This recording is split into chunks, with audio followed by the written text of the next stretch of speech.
Bonjour et bienvenue sur cette vidéo de démonstration du module bloc anti-scroll. Le module bloc anti-scroll, ici dans sa version 1.5 pour PrestaShop, va permettre d'afficher un bloc qui va regrouper différents éléments, différentes informations, et notamment le bouton d'ajout au panier, quel que soit le niveau de navigation, quel que soit le niveau de défilement de la page. Donc on va pouvoir afficher des infos telles que le titre, une vignette, le descriptif, les informations de stock, le descriptif court, les infos de stock, une vignette produit et le bouton d'ajout au panier, et bien évidemment les déclinaisons, si tant est qu'on a des déclinaisons associées au produit. Alors on va commencer par l'installation du module. Vous allez voir, c'est assez simple. Donc comme d'habitude, je vais dans mon sous-menu module.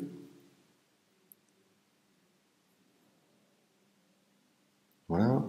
Je vais utiliser le filtre par auteur. Donc je vais aller sélectionner Web in Color pour rafraîchir les résultats de recherche. Et alors il apparaît déjà là, mais j'aurais pu utiliser le champ de recherche. On va taper scroll, qui est un des mots-clés. Voilà, bloc anti-scroll V1.5. Alors pour installer le module, c'est très simple. Je clique sur le bouton installer. J'ai une petite alerte. C'est simplement parce qu'on est sur une démo. Pas d'inquiétude, vous n'aurez pas ce message d'alerte. Et j'ai donc simplement à cliquer sur le bouton installer du module. Donc le module est installé avec succès, j'ai une petite alerte qui me confirme la bonne installation. J'ai comme d'habitude la possibilité de télécharger la documentation au format PDF et ensuite j'ai différents éléments de configuration qui sont répartis en deux blocs.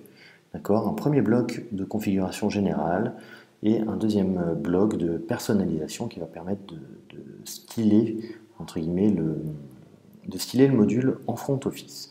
Alors, j'ai enregistré ma configuration. Voilà, ma configuration est enregistrée, donc j'ai une configuration par défaut. Et je vais regarder le résultat en front office sur une page produit. Alors, je vais prendre n'importe quelle page, n'importe quel produit, un peu au hasard. Je vais aller voir, voilà, la page produit, je clique sur détail de mon t-shirt à manches courtes, délavé.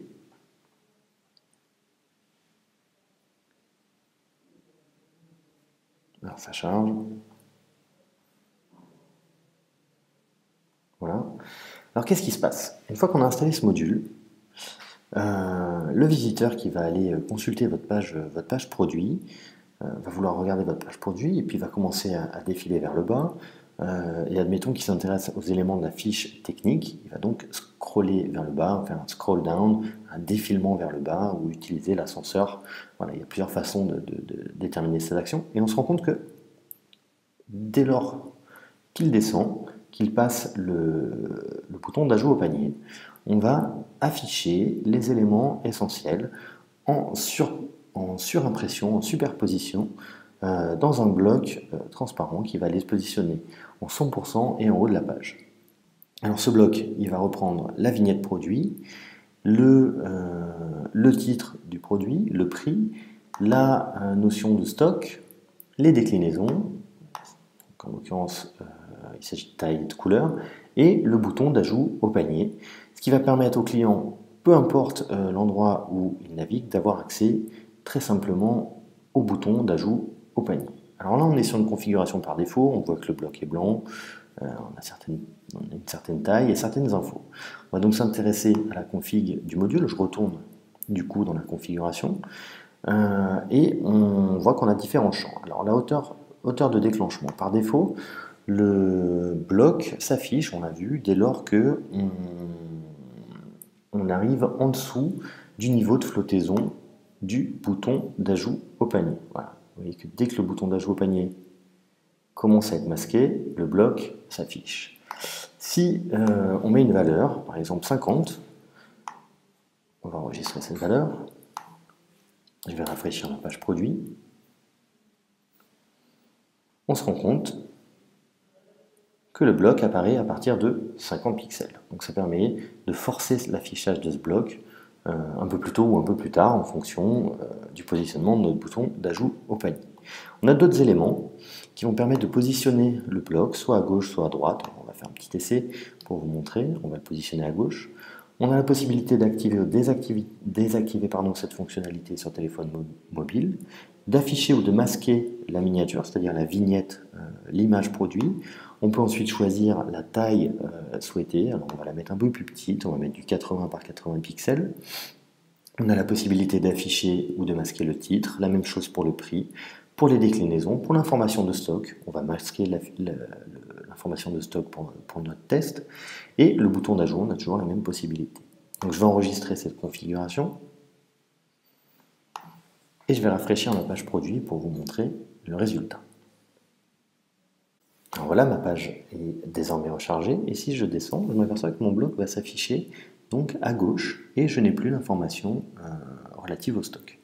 Voilà, donc je peux faire mon ajout au panier, hein, c'est tout l'intérêt du module, faciliter l'ajout au panier. Je vais retourner sur mes éléments de configuration. Donc on pourrait jouer comme ça, remettre en haut, changer la taille de l'image, afficher ou désactiver certains éléments. Ce qui est intéressant, c'est de vous montrer la largeur du bloc. On peut effectivement définir une largeur. Par défaut, on est à 100%, mais on pourrait très bien dire que ce serait simplement 100 pixels ou 400 pixels, ou peu importe, enfin une valeur par défaut en pixels. On peut définir une hauteur de bloc également, et aller spécifier des couleurs pour les différents éléments.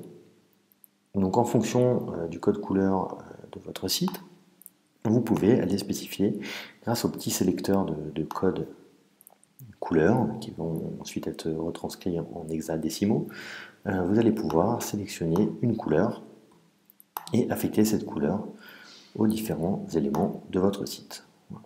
Couleur de fond, on va mettre un gris. Alors ça va être un petit peu carnaval, mais au moins vous allez vous rendre compte que on peut configurer ce module comme on le souhaite en fonction de nos desiderata, de nos CSS et de notre charte graphique. Voilà. Donc là on a un bloc qui est un peu plus coloré, c'est pas forcément heureux comme configuration, mais l'idée c'est de vous montrer qu'on a toute possibilité pour configurer ce module et son rendu en front office. Donc voilà, on a fait le tour du module. C'est un module qui est assez sympa pour le front, qui va permettre d'afficher les éléments essentiels tout le long de la navigation sur les fiches produits, qui va vous permettre de gagner en ergonomie et donc en taux de transformation, d'augmenter votre taux de transformation, d'augmenter vos ventes. Donc c'est un module qui est assez simple, très simple à mettre en place, mais très efficace et très efficace notamment pour vos ventes. N'hésitez pas si vous avez des questions, on tâchera de vous répondre par email, par téléphone, on est à votre disposition et merci d'avoir suivi cette démonstration du module bloc anti-scroll. Au revoir.